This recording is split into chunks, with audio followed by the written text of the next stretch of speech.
اعوذ باللہ من الشیطان الرجیم بسم اللہ الرحمن الرحیم. رحمان علی باجوہ، چیف کوآرڈینیٹر حقیقہ پاکستان. تمام وفاقی و صوبائی ملازمین کو السلام علیکم. تاریخ ہو گئی آج 14 جون 2026.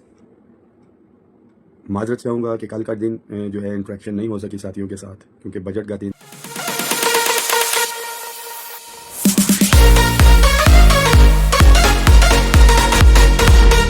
آپ سارے ساتھیوں کے سامنے آپ نے دیکھا.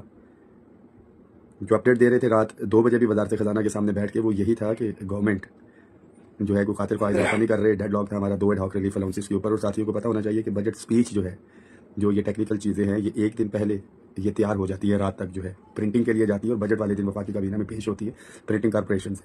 اور اس کے اندر بھی کچھ پلس مائنس کرنا ہوتا ہے تو وہ وفاقی کابینہ نے کرنا ہوتا ہے. اور ہمارا یہی پلان ہوتا ہے ہمیشہ سے کہ بجٹ سے ایک دن پہلے ہم اپنا پورا پریشر جو ہے بیوروکریسی پہ رکھیں بجٹ تیار کرنے کے حوالے سے.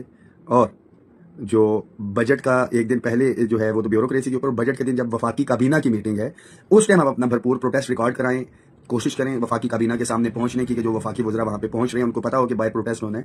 اور کل پھر یہی ہوا کہ جیسے ہی 2:15 بجے ہم وہاں سے نکلے، ایگزیکٹ وفاقی کابینہ کی میٹنگ تھی، وہاں پہ پولیس نے ہمیں آگے جانے کی، ظاہری بات ہے کہ وہ نہیں تھا، دھکم پیل اور سارا بیچ میں بے ہوش بھی ہوا، مگر اللہ کا کرم ہے کہ بچت رہی.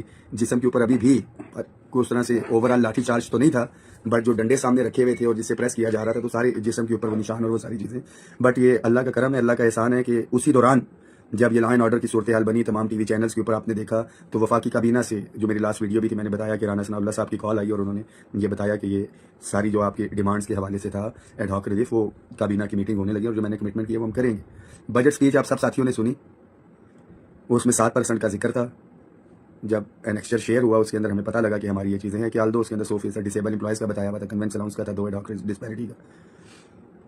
وہ اس کے اوپر یہی تھا کہ جی آ کے ہمیں کنفرم کیا جائے. اور پھر طارق فضل چودھری صاحب آئے، اس کمیٹی کے ممبر تھے جن کو پرائم منسٹر آف پاکستان نے ڈائریکشن دی. انہوں نے آ کے اعلان کیا، ساتھی اس وقت بھی یقین نہیں کر رہے تھے انٹل اینڈ انلیس کہ کل صبح جو پوسٹ بجٹ تھا اس کے اندر جو ہے سیکرٹری خزانہ اور وزیر خزانہ نے اس چیز کو جو ہے وہ دوبارہ سے ریپیٹ کیا، تو ساتھیوں کو کم از کم تسلی ہوئی. اور میں اللہ کا کروڑہ دفعہ جو ہے وہ شکر ادا کرتا ہوں کہ آپ جتنے بھی ساتھی عملی طور کے اوپر پنجاب سے، خیبر پختونخوا سے، بلوچستان سے ہمارے ساتھی آئے ہوئے تھے نمائندگی کے طور کے اوپر، قدوس کاکڑ صاحب، یونس کاکڑ صاحب اور 2-4 ساتھی اور تھے ان کے ساتھ. گلگت بلتستان سے، کشمیر سے ساتھی آئے ہوئے تھے. وفاق کی جتنی میری یونینز ایسوسیشنز تھی، گیپکو سے جاوید ڈار صاحب، ساجد ڈار صاحب، آئی ایس کو سے عاشق خان صاحب، سی ڈی اے ایجوکیشن، ہمارے پوسٹ آفس کے ساتھی، ریلوے کے ساتھی، اسپورٹس بورڈ کے ساتھی، اے جی پی آر کے ساتھی، فیڈرل سیکریٹریٹ تو پروٹیسٹ کر ہی رہا تھا. اور اللہ تعالیٰ نے، اللہ کا بڑا کرم ہے کہ ہم اپنے ملازمین کو ریلیف دینے کے اندر جو ہے وہ کامیاب رہے. بالکل ڈسیبل امپلائیز کے لیے میں کہوں گا کہ یہ سارا کریڈٹ جو ہے، جب ایک دن پہلے بھی تھی، 2 بھائیوں کے میسج آئے ہوئے تھے اور رانا ثناء اللہ صاحب سے بات ہوئی تو ڈسیبل امپلائیز کا 6,000 سے 10,000 40% اس کے اندر اضافہ ہے. اب یہ ساری ترتیب یہاں سے، اب آپ نے اس میسج کو پہلے تو میں نے نہیں کہا کہ آپ شیئر کریں، بٹ رائٹ نو یہاں سے شیئر کرنا ہے کہ ان ساری چیزوں کو ہم نے امپلیمنٹ بھی کروانا ہے، پچھلا بقایا بھی لینا ہے. بہت سے ساتھی جو ہے اس کے اوپر بات کر رہے ہیں کہ جی 2 دسمبر کا نوٹیفیکیشن، پینشن ریفارمز اور یہ ساری چیزیں بالکل امپورٹنٹ ہے، سب سے زیادہ امپورٹنٹ ہے، اس میں کسی کو کوئی دو رائے نہیں ہونی چاہیے، سب سے زیادہ نقصان اسی کے اندر. بٹ وہ کہتے ہیں کہ 1 in a hand is better than 2 in a bush، کہ ہم وہ سارے معاملات کر رہے ہوں، آپ کے مطالبات، آپ کی ساری چیزیں، آپ کی تعداد اور ان تمام چیزوں کے اوپر بھی جو ہے وہ میٹ کر رہا ہوتا ہے. بجٹ کے حوالے سے جتنا پریشر تھا، ساری چیزیں تھی، یہ ہم نے کیا کہ یار ہم ایٹ لیسٹ لے لیں. اور جو گھروں میں بیٹھے ہوئے 10 لاکھ ملازمین جس میسج کو شیئر کریں، پنجاب کا ہم فورسز کو چھوڑ کے تقریباً 6.5 لاکھ وفاق کا، خیبر پختونخوا کا تقریباً 8 لاکھ، 3 لاکھ بلوچستان سے، ان تمام نے بینیفیشری ہونا ہے اس سے، یہ ذہن میں رکھیں. تو بہت سے لوگ جو یہ کہتے ہیں پنجاب کی لڑائی لڑیں گے تو یہ ساری چیزیں ہیں، تو پھر آپ کے لیے پیغام ہے، ذرا 35% اور 25% والا ایڈ ہاک ریلیف الاؤنس جم کرا لیں، کنونس الاؤنس میں 200% کروا لیں، ڈسپیرٹی 100% لے لیں. تو جو وفاق سے چیز ہونی ہے وہی. اور اللہ کا بڑا کرم ہے کہ کچھ بلیک میلرز جو ایموشنل بلیک میلنگ اور یہ ساری چیزیں جنہوں نے ملازمین دشمنی پکڑی ہوئی تھی، آپ تمام ساتھیوں نے اعتبار کیا، وَتُعِزُّ مَن تَشَاءُ وَتُذِلُّ مَن تَشَاءُ کہ نیت ٹھیک تھی، کہ ایک پورا پلاٹ کیا گیا گیگا پاکستان کے خلاف یہ ساری چیزیں ہیں. اور وقت نے ثابت کیا کہ ان ساتھیوں کے بغیر بھی احتجاج ہو جاتے ہیں، اللہ تعالیٰ کامیابی بھی دیتا ہے. اور بہت سے ساتھی یہ بات کر رہے ہیں کہ یہ اکٹھے ہونا چاہیے، اکٹھے ہونا چاہیے. تو 25 جون کو پورا پنجاب ان ساتھیوں کو اکٹھا کر کے دیا ہوتا. کون سی تنظیم تھی جو ان کے ساتھ نہیں تھی ایٹ دیٹ ٹائم؟ اور ایک ڈی ایف پی کے کہنے کے اوپر جو ہے یہ سارے معاملات ہوئے. خیر وہ پرانی باتیں پرانی. اس وقت جب 10 فروری کو ہم نے احتجاج کیا، بائیکاٹ ملازمین دشمنی کے لیے بڑا اچھا ہے کہ کسی نے کال دی ہوئی ہے تو ہم کہیں کہ جی نہیں جانا، مگر ملازمین کا نقصان ہو جائے. آپ تمام ملازمین پہنچیں, اپنی مدد آپ کے تحت آپ نے پہنچنا ہے. بجٹ والے دن قومی اسمبلی میں جس دن بجٹ پیش ہو رہا ہوگا, just like that in federal, صوبائی اسمبلی کے سامنے آپ تمام ساتھیوں نے پہنچنا ہے. ہر چیز کا ایک وقت, ایک ٹائم ہوتا ہے.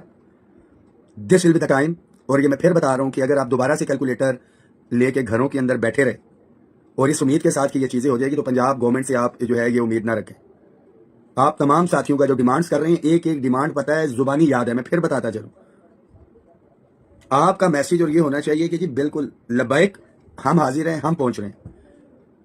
پنجاب کی تمام یونینز ایسوسیشنز جنہوں نے عقیدہ پاکستان کو سپورٹ کیا, جو اس احتجاج, اس دھرنے میں شامل رہے, چیئرمین غلام محی الدین صاحب, سرپرست اعلیٰ ندیم اشرفی صاحب, چیف کوآرڈینیٹر چودھری صفدر صاحب, ہمارے ڈوگر صاحب, چیف آرگنائزر رانا احمد حسین صاحب, ذوالقرنین صاحب, ہمارے اتحاد میں شامل عقیدہ ایگزیکٹو کونسل کے شفقت رسول صاحب, میاں امجد صاحب, ندیم سیال صاحب, میاں امتیاز صاحب, بہاولپور سے ہمارے ساتھی. میں پھر وہی ہے کہ ساتھی ناراض ہو جاتے ہیں, ایک لمبی لسٹ ہے, میڈم رخسانہ انور, قاضی عمران صاحب, راجہ طاہر محمود صاحب, نام پھر رہ جاتے ہیں, پھر وہاں پہ ساتھی گلا کرتے ہیں. تمام ساتھیوں کا خاص طور پہ پنجاب, خیبر پختونخوا, وفاق کے تمام ملازمین جنہوں نے 3 دن شرکت کی, ایک دن آپ سے مانگا تھا, اور اس کا آپ کیلکولیٹ کر کے دیکھ لیں کہ ایک دن آپ نے وفاق کو دیا, آپ کو وفاق نے پھر خالی ہاتھ نہیں جانے دیا. خواہ گلگت بلتستان ہو, آزاد کشمیر ہو, جو 15% KPK کے اندر بھی ملا ہے. ایک بجٹ کا دن تھا جس دن ہم نے بلکہ 2 دفعہ جو ہے وہ کیا. اور پنجاب کے حوالے سے بالکل جدوجہد جاری ہے. اس حوالے سے اس میسج کو خدا را شیئر کریں, گھروں میں نہیں بیٹھنا ہے. KPK کا جس دن بجٹ ہوگا, لاسٹ بجٹ والے دن خیبر پختونخوا میں تھے, انشاءاللہ تعالی وہاں پہ بھی, بلوچستان کے اندر بھی. عبدالقدوس کاکڑ صاحب کے ساتھ کل طویل نشست بھی ہوئی ہے, لیٹ آورز میں ہی ہوئی, ظاہری بات ہے, بتایا طبیعت خراب تھی. اور اس سے زیادہ بلوچستان کے ملازمین کے لیے پیغام ہے کہ آپ کیا ایکسپیکٹ کرتے ہیں کہ آپ کی مرکزی قیادت جیلوں میں گئی, نوکریوں سے برطرف ہیں, تو گورنمنٹ نہیں مان رہی, تو اس کا کیا مطلب ہے کہ قائدین کچھ کر نہیں رہے؟ کیا کشمیریوں کی, فلسطین کے جو لیڈران ہیں, ایران ہیں, ان کے جو قائدین جدوجہد کر رہے ہیں, اس کے اوپر کسی کو شک؟ آگے سے کچھ ظالم یا کچھ کو بے حسی دکھا رہا ہے, بے شرمی دکھا رہا ہے, بے غیرتی دکھا رہا ہے؟ کوئی بھی گورنمنٹ ہے جو جائز آئینی مطالبات ملازمین کے پورے کرتے ہوئے جو ہے وہ ہچکچا رہی ہے, یا آپ ملازمین کے حق کے اوپر ڈاکہ ڈال کے اپنے منظور نظر MNAs MPs یا ان کو دی جا رہی ہیں, کھینچو تو فیصد تنخواہیں بڑھائی جا رہی ہیں, تو آپ کے قائدین کا اس میں کوئی قصور نہیں. وہ جدوجہد کر رہی ہے, آپ یہ دیکھیں کہ آپ کتنی تعداد میں نکل رہے ہیں. جی ذاکر حسین راجپور صاحب کہہ رہے ہیں کہ جی سندھ نے کیا بگاڑا ہے آپ کا؟ سندھ نے یہ بگاڑا ہے کہ ہمارے بہت سے ساتھی, سرگودا والے ساتھی ہوں تو وہ ناراض ہو جاتے ہیں ہم سے سردیوں میں, اور گرمیوں کے اندر سندھ والے. یہ سرگودا والے اس لیے ناراض ہوتے ہیں کہ انہیں جو ہے کنو یا مالٹے نہ کھلانے پڑ جائیں, اور سندھ والے اس لیے ہم سے ناراض ہو جاتے ہیں, رابطہ نہیں رکھتے کہ ان کو آم نہ کھلانے پڑ جائیں. تو سندھ کے حوالے سے میں بات کرتا چلوں کہ انشاءاللہ تعالی ہم الائنس کے اندر ساتھیوں کو شامل کر کے کوئی ایک اسٹریٹجی بنائیں گے. سندھ میں اپنی یونینز ایسوسیشنز اور الائنس جو ہے وہاں پہ کام کر رہے ہیں پراپرلی. رحمان باجوہ کو یہ شوق نہیں ہے کہ جائے, اور میں آج پھر یہاں پہ آپ کے پلیٹ فارم سے یہ بتاتا چلوں کہ کوئی بھی یونینز یا ایسوسیشن ہے, عقیدہ پاکستان نے, رحمان باجوہ نے انڈیویجول یونین سے جو ہے کسی بھی یونین کے حوالے سے کنٹریبیوشن نہیں. اگر کنٹریبیوشن مانگتے ہیں, میں کچھ کرتا ہوں, تو وہ ڈائریکٹ فیس بک سے جو ہے آپ ساتھیوں سے منگواتے ہیں کہ اگر میرے اکاؤنٹ کے اندر آ رہی ہے تو میں اس کا جواب دیں. کہ کسی نے آڈٹ کرنا ہے یا کچھ ہے, یہاں پہ تو ہماری بدقسمتی ہے کہ فنڈز جو ہے اکٹھے کیے جاتے ہیں, کوئی اس کی ترتیب نہیں ہوتی ہے سارا. تو ایک میکانزم کیونکہ نہیں ہے, اگر اکاؤنٹ کی ڈیٹیل دیتے ہیں تو اس اکاؤنٹ کے اندر آنسریبل میں ہوں کہ 10 سال کی, 5 سال کی, 5 سال سے تو چل رہے ہیں, 1-1 روپے کی اسٹیٹمنٹ ہے, اگر میرے اکاؤنٹ میں کوئی چیز آئی ہے تو میں اس کا جواب دیں. تو ساتھی بھرپور تیاری رکھیں بجٹس کے حوالے سے. جی آرمی جو ہے ساتھی کہہ رہے ہیں بالکل سب سے زیادہ قربانی کی اگر بات کی جائے, لا اینڈ آرڈر کی جو صورتحال بنی ہے, یا ساری چیزیں ہیں, جو شہادتیں ہو رہی ہیں, جو یہ سارے معاملات ہیں, آرمی کی وجہ سے ہی بچے ہوئے. اور کچھ عہدہ پیکیج کے اندر یا کچھ چھوٹے موٹے اگر ان کے الاؤنسز ہیں تو اچھی بات ہے, ان کو دیں. کچھ محکموں کو ابھی بھی جو ہے بڑھا دیا گیا ہے جن سے ڈسپیرٹی دی جا رہی تھی, کیونکہ ان کو 3 سالوں سے ہضم نہیں ہو رہی تھی, 4 سالوں سے. میں پھر بتاتا چلوں کہ 4 سالوں سے آپ کو اور ہمیں محروم ملازمین کو مل رہی تھی, ان کو ہضم نہیں ہو رہا تھا, وہ پھر سے ایکٹیو ہوئے ہیں, اور اسی کو انشاءاللہ تعالی بنیاد بنا کے